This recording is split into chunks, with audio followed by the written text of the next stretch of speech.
¿Qué estoy mirando? Estoy mirando... ¿Tenés los gobernadores? ¿De los de qué? ¿Gobernadores? Sí, los gobernadores tengo todo. De hecho, recién me están avisando una cosa de último momento. Porque Yo el almorcé gobierno... con un gobernador. ¿Un gobernador? Sí. ¿De qué partido No, oficialista? bueno, Porque puedo decir. hubo se inauguró, lo contó Zuleta hoy, una mesa hermosa en Oviedo Sí, no. el fin de semana. ¿No estaba? No. Era- Una mesa hermosa. Una mesa hermosa. Siempre te gusta la comida. Estaba con los salames recién. Deben haber comido pescado rico, pero no tengo claro si... No estaba. No, era fue. socialismo, no. No, pero si la mesa no era de peronistas, era de oficialistas. Era de Cambiemos. Ah, bueno, dile. No, los gobernadores tienen un grupo de WhatsApp, los peronistas, ¿sabías? ¿Y estás ahí? No, estoy tratando de que me digan cómo se llama, porque me parece un dato hermoso para hoy. ¿Y Duhovne? No, Duhovne es tu mundo, yo no sé nada de Duhovne. ¿Qué pasa? Lo que es muy impresionante Sí. es lo de Di Domenico. Di Domenico. Sí, espero no tragarme al aire. Di Domenico. Sí, el maldito de la farándula. Cuando empezamos hoy a la mañana hablando, yo te entendí que que me estabas metido con el tema de la farándula, pero resulta que no, te metiste con un tipo que conozco desde hace 15 años porque lo estoy investigando ¿A Di hace Domenico 15 te hacía los años. vestidos? No, a Campillo. ¿Te acordás? Es el marido, el ex, viudo. Sí, viudo, una tragedia. Sí, pero hay una historia que todavía no se contó cómo es. Sí. Empieza TN Central y enseguida en la peluquería de Don Mauricio te contamos dónde, cuándo, cómo habrá recortes. Y además sigue la saga, episodio 2 de la guerra de las tarifas. ¿Qué pasa este miércoles y el 30 de mayo con las tarifas de servicios públicos? Bueno, y esta historia que tiene que ver con un conocido modisto y su misteriosa muerte. ¿Quién denuncia? ¿Quién habla? Enseguida en TN Central.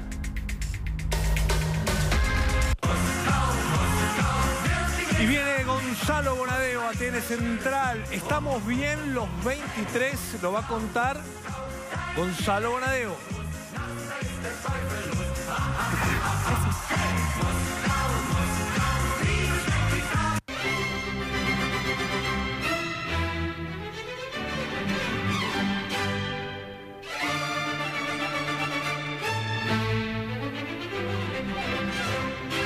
Ahí está la peluquería de Don Mauricio. Buenas noches. Se cortó el bigote ya Macri. Habrá ido a la peluquería, ¿no? Muchos años llevó hasta que se decidió sacarse el bigote y dijo que después se sentía mucho mejor. Exactamente. Le queda mucho mejor. Sí, ¿por qué la peluquería de Don Mauricio? Porque van a empezar los recortes, no de pelo, sino en el presupuesto nacional. Porque hay una sola cosa que el gobierno sabe de lo que viene del FMI. Sí. Que sabe con certeza, decís vos, que de todo el universo de condicionamientos que pueden ponerse sobre la mesa, hay uno que ya sabemos que está sobre la mesa, que se habla en las reuniones de gobierno. Sí, que es achicar el déficit fiscal. Sí. Macri quiere. Ahora, ¿de dónde van a achicar? Claro. ¿De dónde va a recortar? No tengo tijera.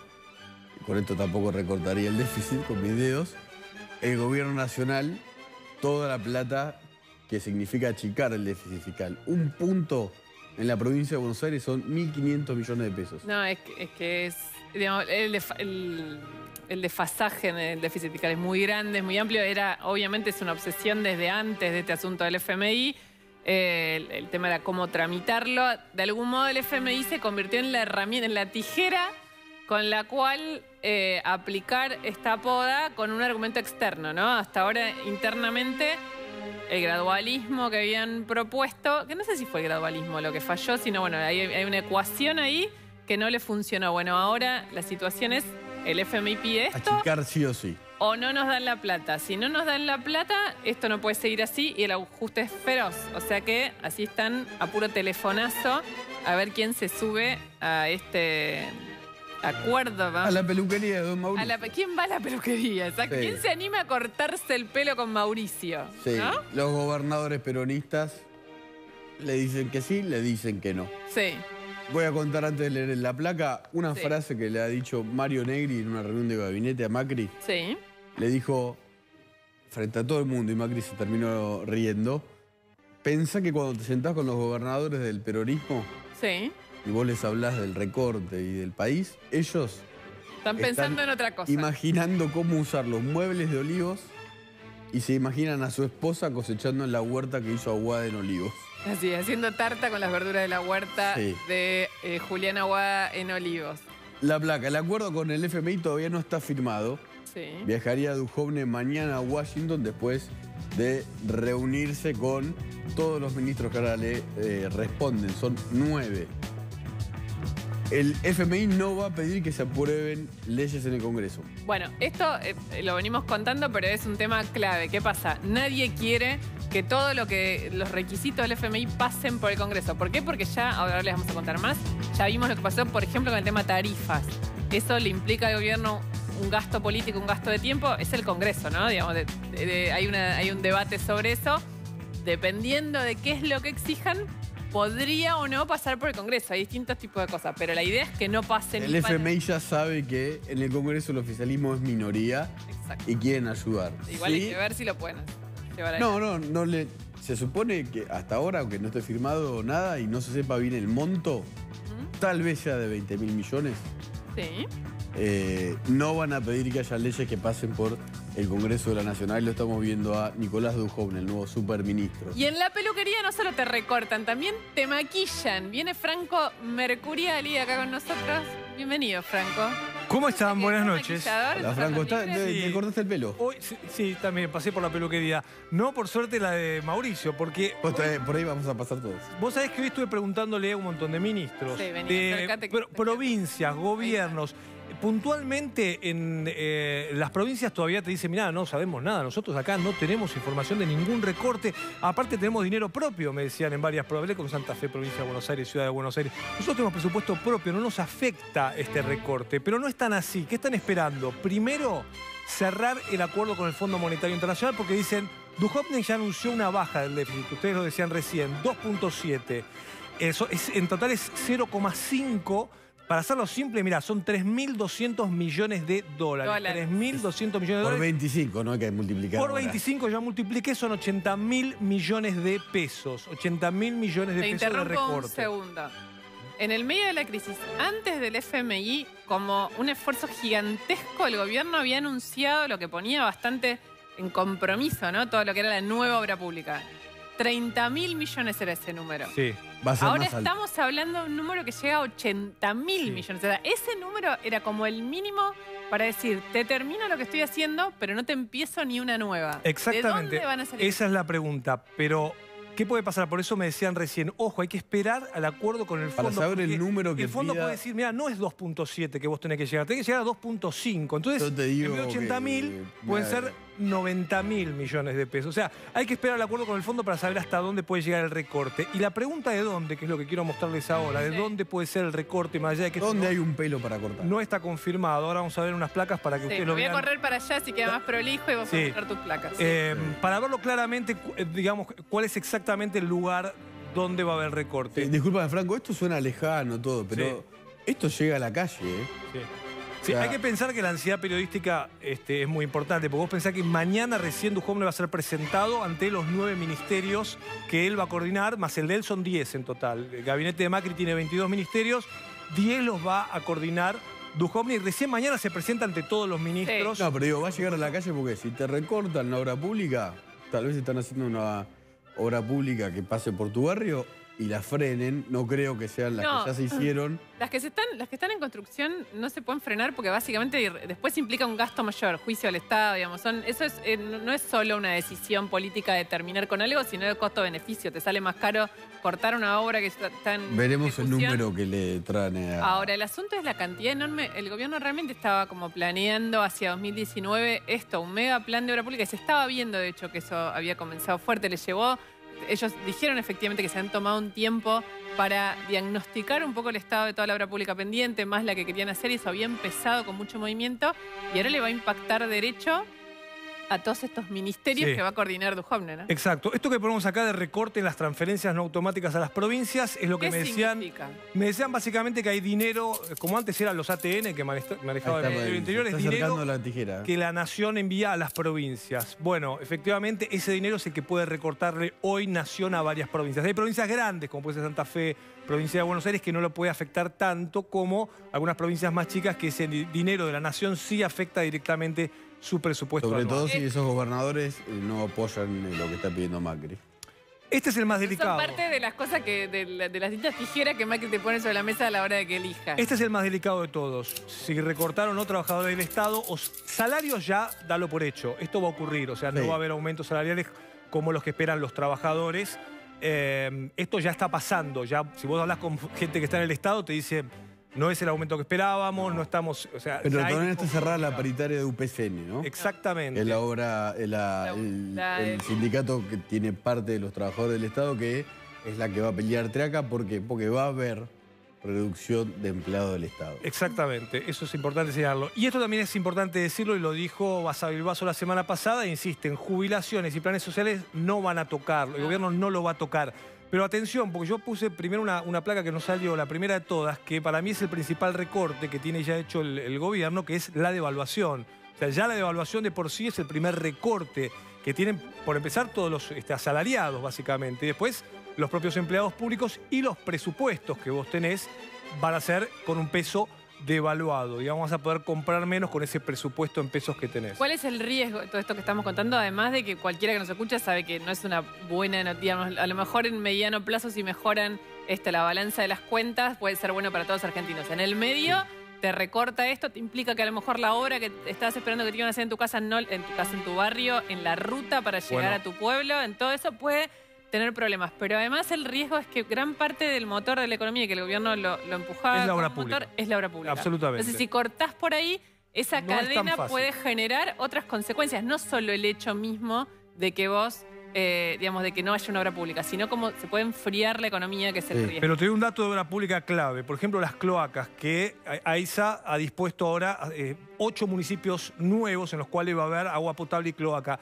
Y hoy me decían, Sin dudas, todo. en esos 8 municipios solamente el 16% de la gente tiene cloaca. Mirá todo lo que resta hacer. Cortarlo sería un problema, pero también es cierto que la Nación le va a dar 500 millones de dólares para esas horas. Hay que ver si ahí no va parte de este recorte, que todavía no sabemos si va a ocurrir en esa zona. Y un dato más, que esto es positivo, digamos, este es el recorte que te cuenta el gobierno como positivo, que Claro. es... Dice, mirá, nosotros estamos recortando en aerolíneas argentinas, que había un desmanejo absoluto en el kirchnerismo, se gastaban millones de dólares, 700 millones de dólares de subsidios al año en aerolíneas argentinas. Dice, ya lo recortamos de 700 millones al año a 80 millones. Ese recorte, contámelo, le dicen aerolíneas. Y un dato muy cortito, el último. Sí. Negativo. O que va a impactar, tal vez. Sí. Depende del número, tal vez se corten los subsidios al transporte. ¿Qué significa? No, bueno. Aumento de tarifa. Bueno, es que ahí es el otro recorte que tenés, es el que Macri quiere convencer a los senadores que no voten los aumentos, el congelamiento de las tarifas, porque dicen, ahí tenemos parte del subsidio que podemos recortar. Y lo mismo pasa con el transporte y con otros subsidios que hay en combustibles, por ejemplo. Ahora, como la peluquería está con problemas por el aumento de tarifas, vamos a apagar la luz y en vez de reflejo, corte, maquillaje, nos vamos a Este ir... es bonito de Macri. Nos vamos a ir a la tarifa, porque no la puede pagar, así que está cerrando el local y nos vamos a una guerra de la tarifa.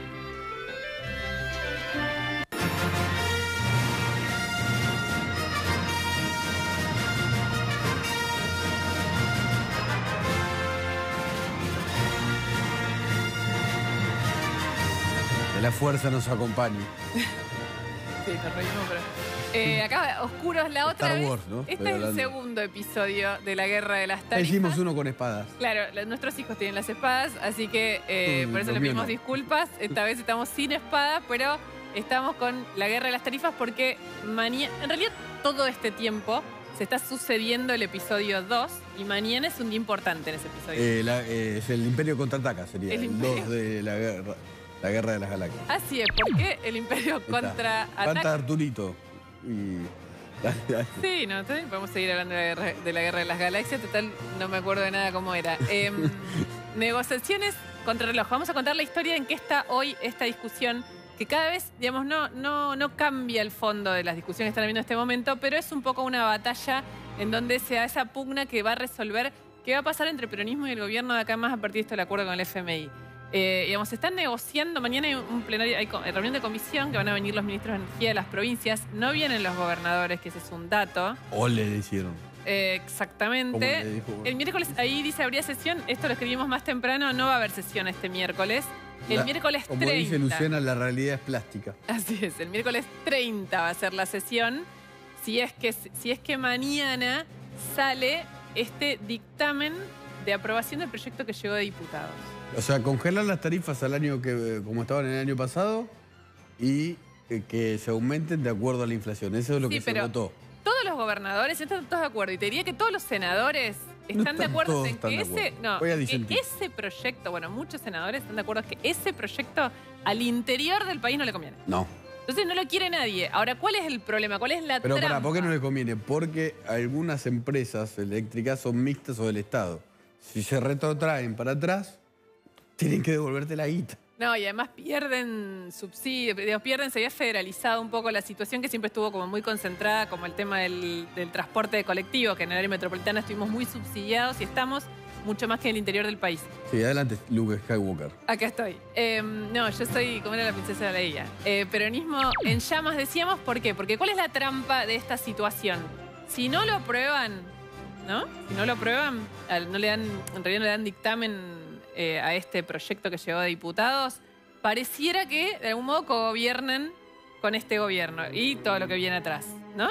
Ahora, tenemos una información desde el Congreso con Daniel Lopresti. ¿Vamos a interrumpir la guerra? Interrumpimos la guerra, seguimos en paz. Ahí envió Fader. Está Daniel Lopresti con Federico Pinedo. Distribuidores de energía. ¿Cómo les va? Buenas noches. Acaba de terminar esta reunión con el ministro de Energía. Vamos a escuchar qué dice el senador Pinedo. Y vamos a tomar una decisión. De todas maneras, hoy ha habido una novedad, que es que el presidente ha recibido al gobernador de Salta, a Juan Urtubey, y ha hecho una propuesta que es similar o parecida a una propuesta que había hecho el senador Pichetto en su proyecto de ley.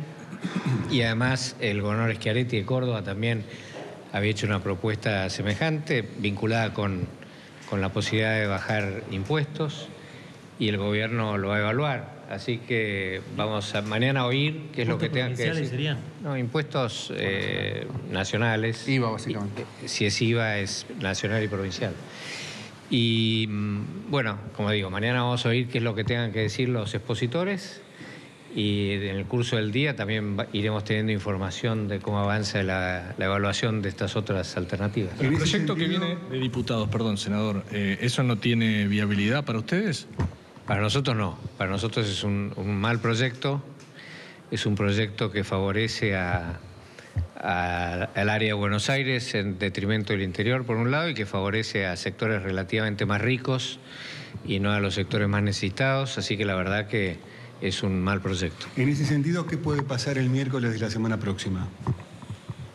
No tengo idea. Falta mucho. Vamos a analizar qué es lo que...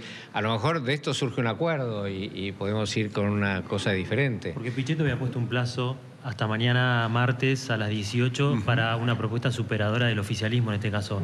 ¿Habrá una propuesta superadora o por ahora no?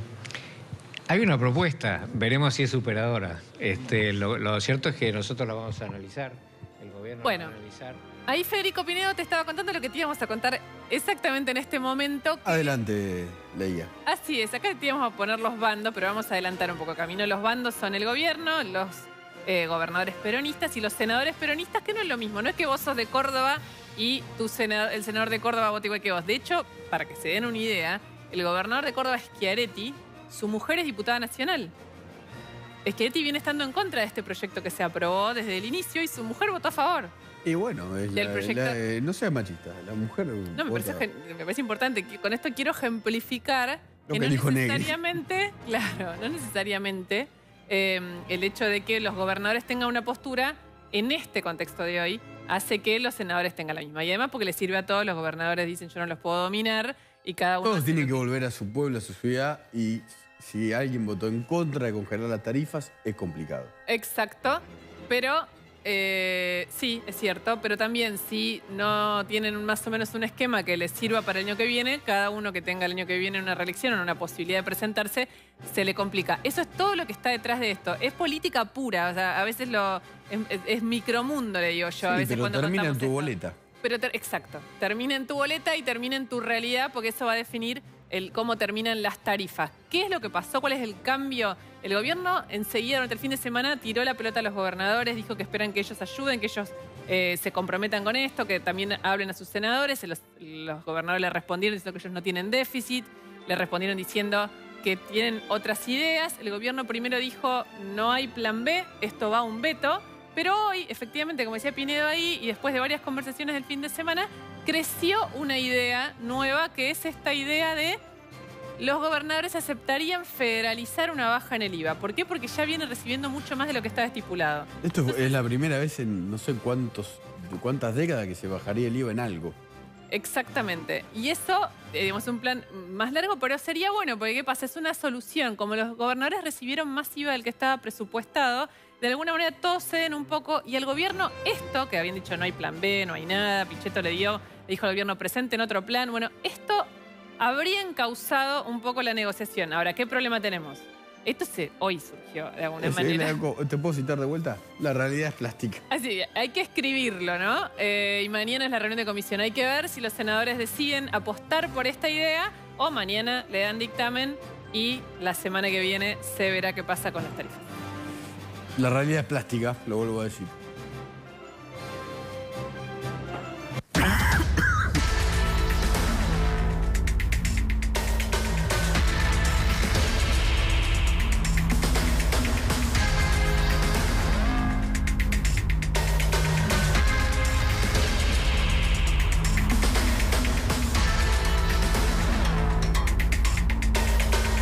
A ver, se murió Carlo Di Domenico, perdón.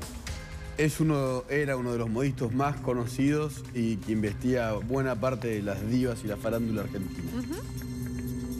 Hay una historia atrás que obviamente no vamos a vincular con su muerte, pero sí lo hicieron por lo menos 2 de sus hijos. Está vinculado a la persona con la que estaba casado Di Domenico, que es Juan Campillo. Exacto, ¿Quién Juan es Manuel Campillo. Fue básicamente nosotros desde el periodismo de investigación lo conocimos porque fue el que manejó los fondos de Santa Cruz. Era el secretario de Hacienda de Néstor Kirchner en la provincia de Santa Cruz y fue el que tuvo el manejo. En realidad no era conocido, no tenía un perfil público alto, pero era la persona que tenía la libretita y llevaba la realidad del manejo de los fondos de Santa Cruz. Siempre fue su expertise, de algún modo, esto de manejar el dinero de Santa Cruz que circulaba por el mundo con distintas opciones. En el medio, después tuvo un cargo nacional, después renunció. La ONCA, sí. Así, después renunció y... Se casó con Di Domenico y veamos esta nota para entender qué es lo que está pasando con la muerte de Di Domenico.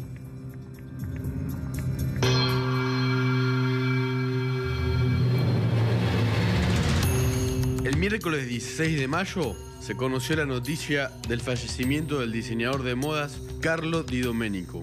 Era el modisto preferido de muchas figuras de la farándula argentina y además fue el ex esposo de la diseñadora de Cristina Fernández de Kirchner, Susana Ortiz. Después de separarse de ella, Di Domenico hizo un cambio en su vida. Conoció a un ex funcionario K de muy bajo perfil, pero que manejó plata de los Kirchner durante muchos años. Es Juan Manuel Campillo. Di Domenico y Campillo se casaron. Fue ministro de Hacienda de Santa Cruz, puesto por Néstor Kirchner en ese cargo. Manejó otro organismo clave a nivel nacional, el ONCA, vinculado al campo, y conoce muchos de los secretos de las finanzas de la familia K. Campillo y Di Domenico habían sido denunciados en febrero de este año por lavado de dinero, evasión y administración fraudulenta. Di Domenico, de una forma extraña, había abandonado su empresa de diseño y sus empleados se quedaron sin trabajo y sin indemnización. Todos tenían muy buena relación con él. ¿Por qué el hermetismo de Carlos con la gente que lo quería? Fue una voluntad de él. ¿Hace cuánto tiempo? Un tiempo, es la voluntad de él. Súper gracias a todos. A vos. Súper gracias. Campillo es un personaje tan clave dentro de las finanzas K que fue uno de los pocos exfuncionarios nacionales que visitó a Lázaro Báez en la cárcel de Ezeiza. La muerte de Di Domenico causó mucho impacto en sus clientas más famosas. La verdad, era un ser fantástico, tan querido, todo el mundo lo adoraba. E inesperada su muerte, no sabíamos que estaba enfermo. Realmente, qué terrible. Ha sido un sacudón muy, muy fuerte para todos. Una de ellas, Marcela Tiner, amiga del diseñador e hija de Mirta Legrand, planteó en público dudas respecto a la muerte del modisto. No le dejaban usar el teléfono, que otra persona le atendía el teléfono. Eso, Marce, yo me quiero quedar con eso. Todo me parece raro. Sí, por eso. La abogada Florencia Arrieto y su socia, cuando se enteraron que Di Domenico había muerto, se presentaron en una comisaría y pidieron que se frene la cremación del cuerpo. Recién después, uno de sus hijos, Estefano, se animó a ir a la justicia para pedir que se investigue la muerte de su padre. ¿Qué pasó en realidad con Carlo Di Domenico? ¿Qué pasa en realidad con Juan Manuel Campillo?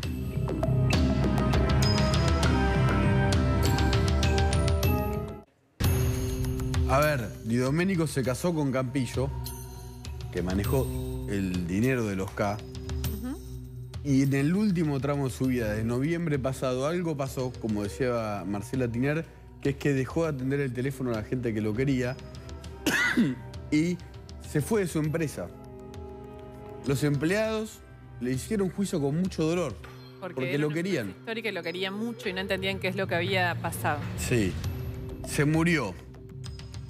No por leucemia, le habían declarado una leucemia en marzo, pero Campillo explicó a gente de su entorno, y esto solo lo sé por fuentes que la conocen perfectamente, que la muerte había sido por una especie de ACV o por algo neurológico.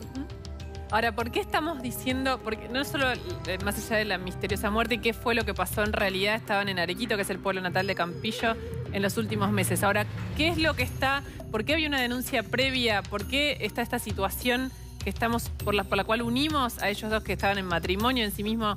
No debería por qué haber un problema sobre eso, porque había una denuncia sobre lavado de dinero, porque sospechaban que se había vaciado, cuando despiden a los empleados, sospechaban que se había vaciado la empresa, cuando lo que hace Campillo es una operación para transferir, para vaciar todos los bienes de esa empresa y transferirlos a una empresa a Uruguay.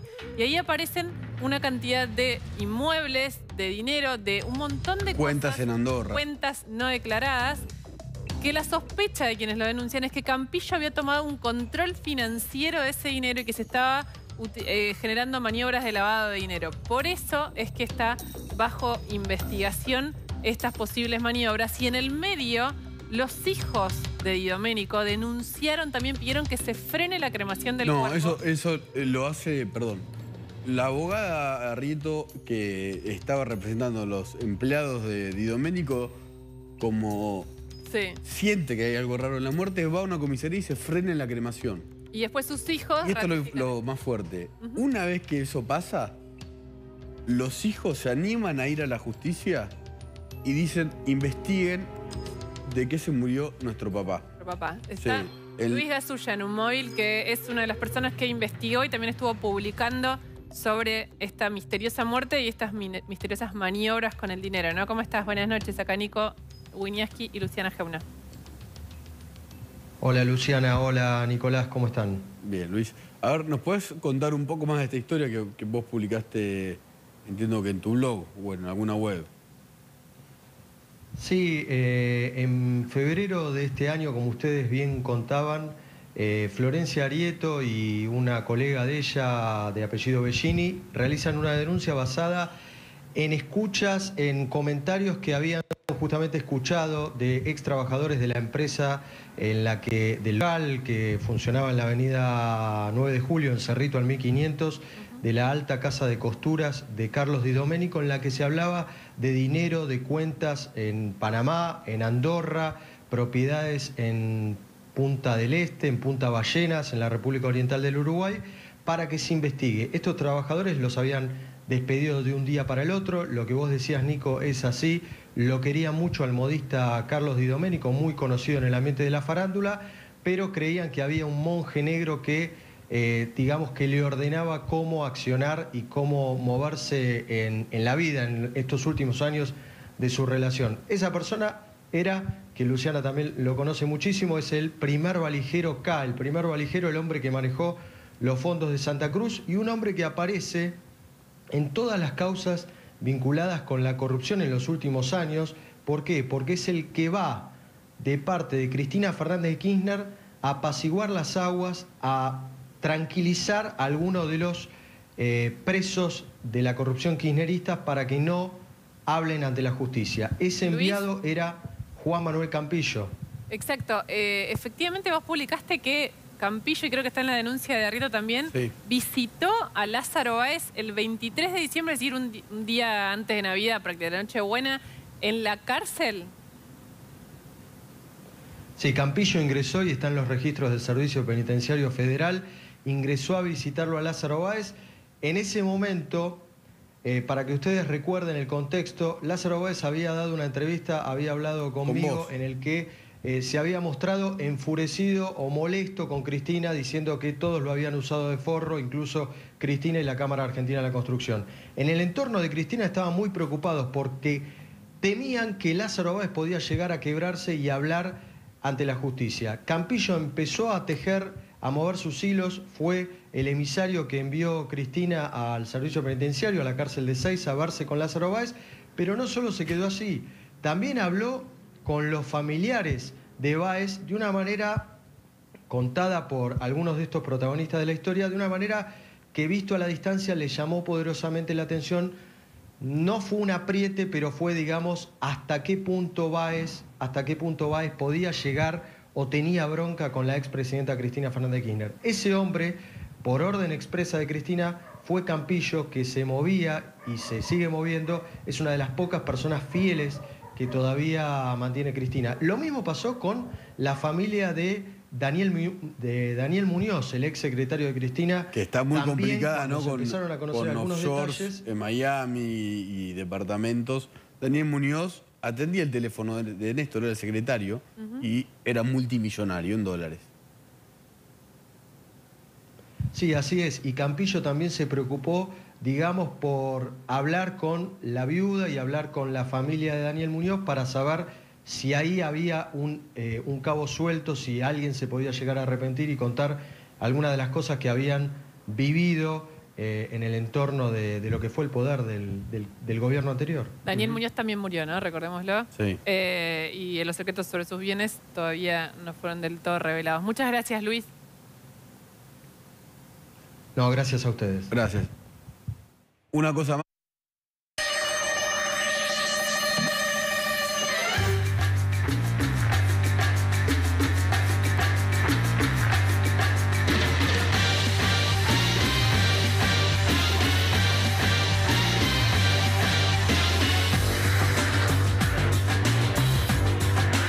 Nicolás quedó hablando. Ahora contame. No, mañana vamos a seguir la historia esta porque hay extracciones de cuentas bancarias en Suiza, en Andorra, bienes que, como decía Luciana, eran de Di Domenico.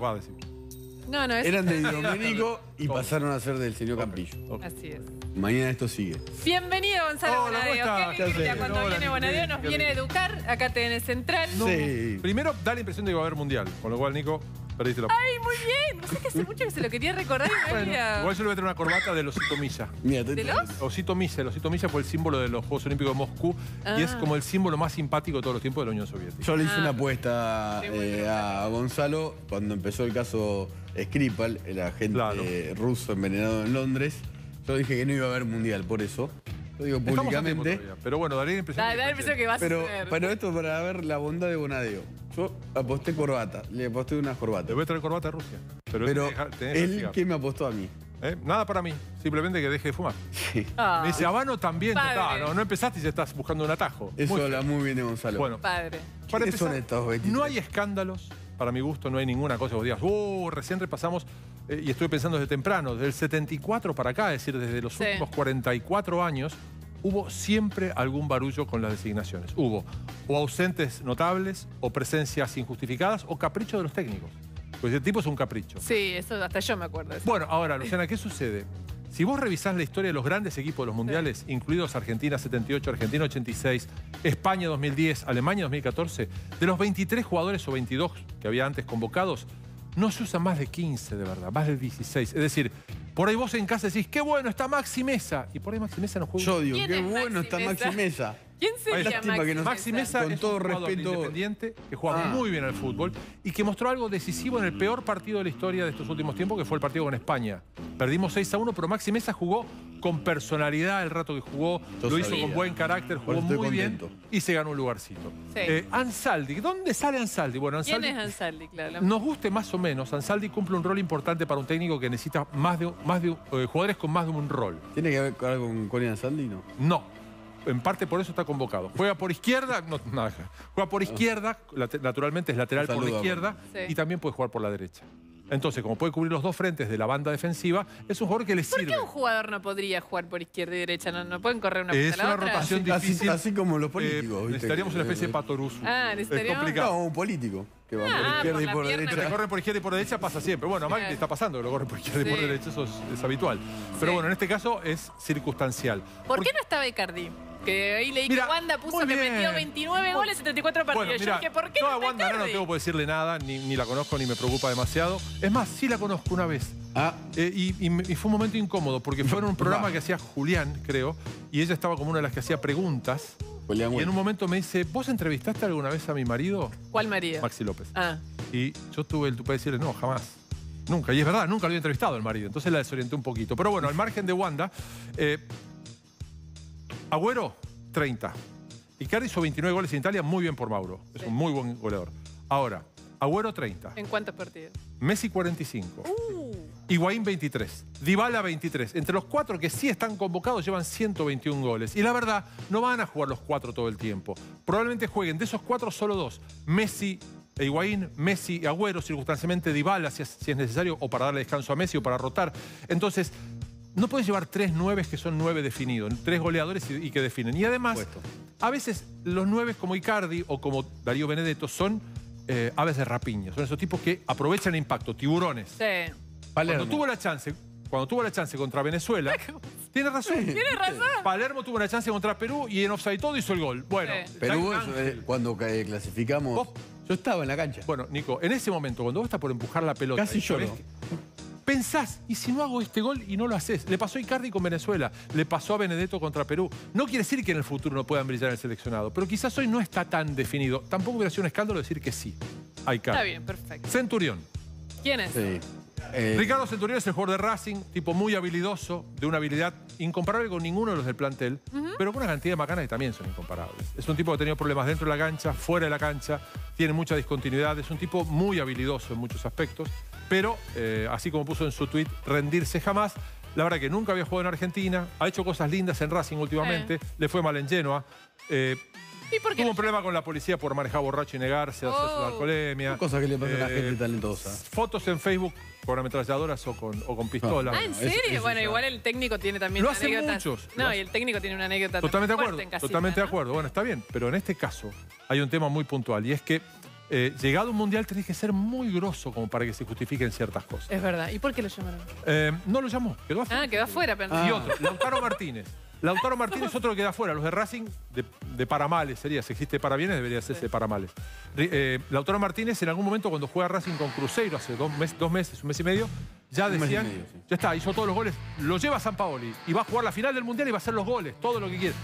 Se quedó afuera porque tengo entendido la evaluación del cuerpo técnico es que no es tan rápido como necesitarían para rendir contra jugadores europeos. Es un buen listado de... Es el listado. No hay mucho que discutir, la verdad. No hay mucho más que vos digas puede entrar o no puede entrar. Después va a haber temas que van a definirse en in situ, que es ¿atajará Romero de entrada o va a atajar Armani? Yo creo que va a apostar por Romero de entrada. Porque, ¿qué pasa? Romero no ataja mucho, está atajando poco, pero hace 10 años que ataja en Argentina. El arco argentino bien a o mí mal. me da tranquilidad, te No digo, me da que vaya miedo. Romero. ¿No le da Me miedo? tranquilidad. Bueno, igualmente Armani está muy sólido, está en un nivel fantástico, así que ahí no tendríamos problema. Habrá que ver cómo arma la defensa, quizás sea una sorpresa, Mascherano probablemente arranque sin ser suplente, vamos a ver. Sin ser titular, digo. Cristian Pavón, probablemente, no me extrañaría que arranque y debute Pavón como titular. Y de golpe veas a Pavón, Me está riendo Gonzalo porque está dando cuenta que no no sabemos. estoy entendiendo nada lo de Pavón. No, pero Bueno. te estoy siguiendo. Muy bien. No, Yo no. estoy entendiendo muchísimo lo que está diciendo porque estoy que entendiendo. acá la persona del deporte sos vos, ¿no, Nico? eso Se está nota además, clarísimo. es una cosa obvia. No, y Pero ahora bueno, vamos con esto. lo que vos quieras, disculpa. No, una pregunta y te liberamos, pero Por con favor. esto, está bien, es un equipo razonable, esa es la... Es medio lo No, que hay. es- Y además no te olvides, Luciana, que vos, no sé cómo será tu nombre en croata, en islandés o en nigeriano, mucho menos en nigeriano. Pero si estuvieras en cualquiera de esos lugares, en TN en Nigeria, en TN Lagos, o en TN Reykjavik, o en Están TN diciendo, Split, dirías, ¿por qué Messi no es nuestro? Tenemos que jugar contra Messi y contra Agüero y contra Higuaín. Solo nosotros no queremos en nuestros jugadores. Pero va a andar el asunto, el Hay equipo. dos equipos, El equipo, ¿va a hay dos andar? equipos que son equipos, España y Alemania. Brasil se acerca un poco, todos los demás estamos para Estamos- discutir. Perfecto. Y nosotros tenemos a Messi. Gracias, ¿Listo? Gonzalo, y gracias Placer. por la apuesta, que voy a No va a pagar, no le digas, no le mientas. No, Morfaso.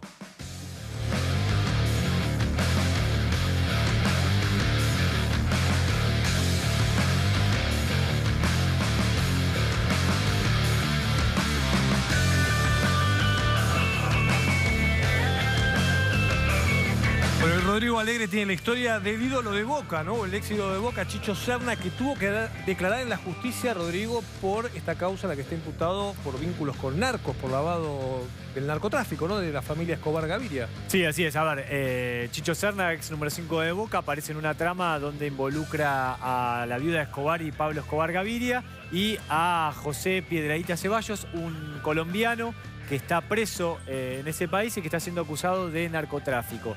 La maniobra es por lavado de dinero. ¿Qué es lo que pasó? Lo citaron a indagatoria a el Chicho Serna. El miércoles pasado presentó un escrito de más de 50 hojas en el juzgado de Néstor Barral y de la Fiscalía de Diego Iglesias. Y ahí lo que contó fue que él no negó vínculos con Piedradita Ceballos, el colombiano que está siendo investigado en los Estados Unidos por narcotráfico, sino que lo que dijo fue que le vendió a Piedradita Ceballos 2 terrenos, uno de ellos con una propiedad bastante importante en el country San Diego, valuada en $500.000. Se la vendió a este colombiano y le pagaron en Colombia algo, una propiedad, un inmueble por ese valor. Y a su vez, esa propiedad después la vendieron por $1,5 millones. A los pocos meses, algo que 6 meses. compraron en 500.000, a los 6 meses lo vendieron en $1,5 millones. Exactamente. La justicia entiende que están lavando dinero. La justicia dice que el Chicho Serna, el jugador de Boca Juniors, el ex jugador de Boca Juniors, fue parte de una maniobra de lavado que arrancó con $500.000 por esos 2 terrenos y terminó esos 2 terrenos vendiéndolos después este narco colombiano que está investigado en Estados Unidos y en Colombia por $1,5 millones. Y que además el Chicho Serna le vendió a Piedradita Ceballos unos terrenos en un country, también en la zona en Terravista, en General Rodríguez, y también le vendió autos de lujo. ¿Qué es lo que pasó? Lo llamaron a indagatoria. Esto que te estoy contando lo presentó en la justicia el Chicho Serna. Hay un plazo de 10 días a través del cual ahora la justicia tiene que decidir si la viuda de Pablo Escobar Gaviria, el hijo de Pablo Escobar Gaviria y el Chicho Serna fueron parte de una maniobra como esenciales, de hecho así lo llama la justicia, partícipes esenciales de la maniobra de lavado de dinero que le atribuyen aquí en la Argentina. Todo esto se hizo con el apoyo de un empresario argentino de la zona de Pilar. Gracias, Rodrigo. A vos, Franco. Acá nos estamos acomodando porque nos vamos a ir a Me la acomodar pausa. la corbata, sí. Sí. Acomodártela es acomodártela, no esto que estamos haciendo en este momento. Al medio. Ahí está. Ahí soy yo. No sé. Bueno. El medio es un concepto que no está en la cabeza de Nicolás Wiñaski. ¿No? Vamos Está a en la de tanda? Pavón. Mirá lo que te digo, sí. Y después el sur, bajo amenaza. Después de la tanda. For a better day.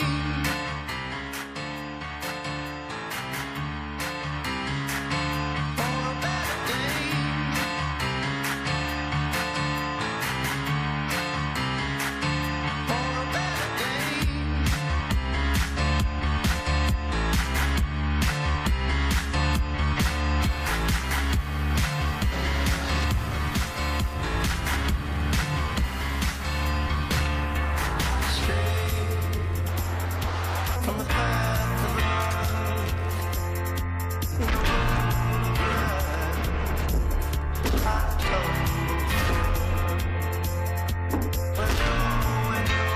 Aparecí de golpe porque se me cayó un papel, perdón.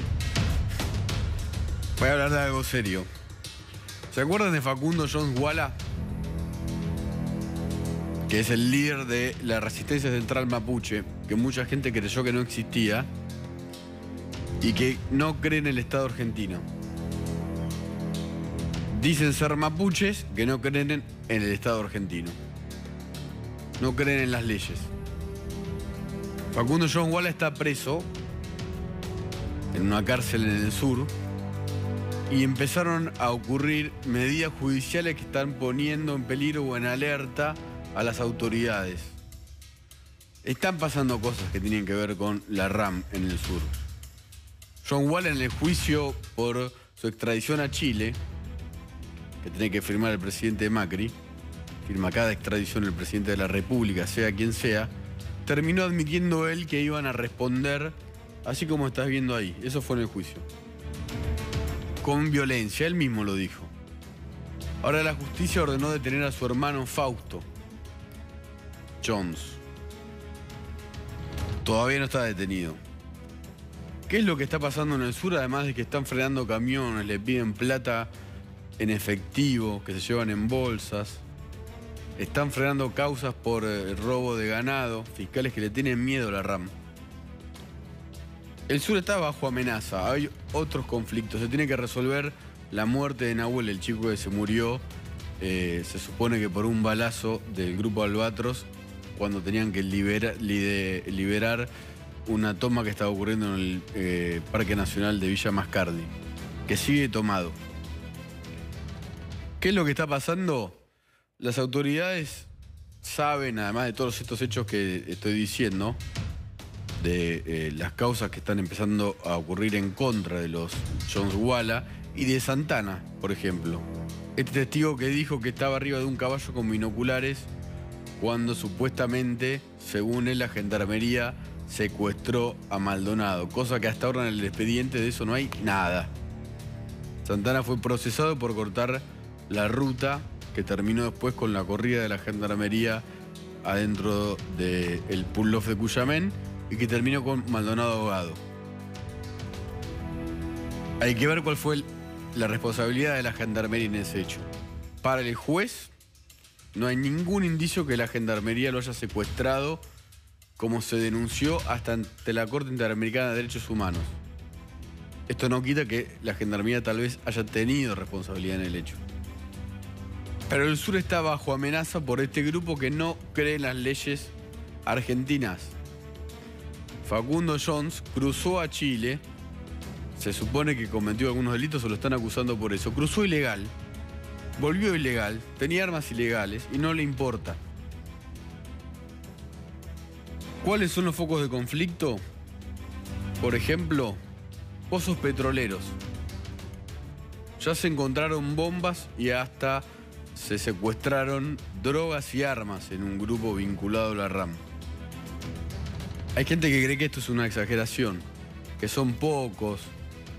Vayan al sur. Los mapuches de Esquel, los buenos mapuches, los otros tal vez sean buenos, pero no creen en el Estado, dicen que Facundo Jones no es un líder de los mapuches y que con la violencia no se llega a nada. Están cansados la gente pobre que vive alrededor del centro de la RAM de que sean víctimas ellos de todos estos hechos de violencia. ¿Qué está pasando? Que se supone, o las autoridades tienen miedo, que se empiecen a atacar. Escuchá, juzgados federales, edificios municipales, comisarías y sedes de la Gendarmería Nacional, sobre todo los 2 escuadrones que se supone que secuestraron a Maldonado, cosa que no hay nada en el expediente que diga eso. Pero sobre todo esto, la unidad penitenciaria 14 de Esquel, donde está Facundo Jones Wala, está en alerta desde noviembre del año pasado. ¿Por qué? Porque la capacidad para tener los presos ahí está sobrepasada. Y las autoridades avisaron esto. Si viene un grupo a rescatar a Facundo Jones Wala, se lo lleva. Porque no tienen la capacidad para contenerlo. ¿Por qué está pasando esto en el sur? Yo no puedo responderlo. Tanda. Mañana en TV Central vamos a seguir con el caso Di Domenico, con la denunciante en febrero de lo que estaba pasando, la abogada Florencia Arieto. Ahora se quedan en TN porque está Elisa Carrillo. Se quedan si quieren, pero los invitamos porque va a estar... Ya quedan todos. Se quedan todos en... Mano a mano con Morales Solá. Así es, nosotros nos vamos caminando. Yo le voy a decir feliz cumpleaños a mi marido, ¿puedo? Sí. ¿Me apagan la luz? Chau, te amo.